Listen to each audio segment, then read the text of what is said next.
উভতি আহিবি আকৌ এদিন পোহৰ বিচাৰি খিৰিকী খুলি। আপোনালোকে সকলোৱে গম পাইছে যে কিছু আগতে আমাৰ মাজৰ পৰা কিছুটা তেওঁ নোহোৱা হৈ গ'ল।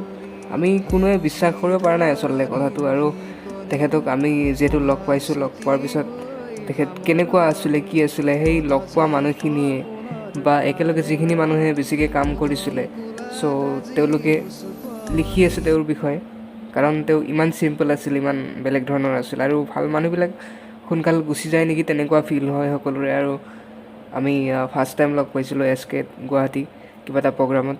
সঁচাকৈ খুব ভাল অনুভৱ, খুব ভাল অভিজ্ঞতা আছে। আৰু আজি বিশ্বাস কৰিব টান হৈ গৈছে আমাৰ সকলোৰে কাৰণে যে তেওঁ আৰু নাই। এইটোৱে আমাৰ ফালৰ পৰা আশা ৰাখিম যে তেওঁৰ আত্মাই শান্তি পাওক সদায় আৰু ঘূৰি আহিব কেতিয়াবালৈকে, আমি তাকে বাট চাই ৰ'ম।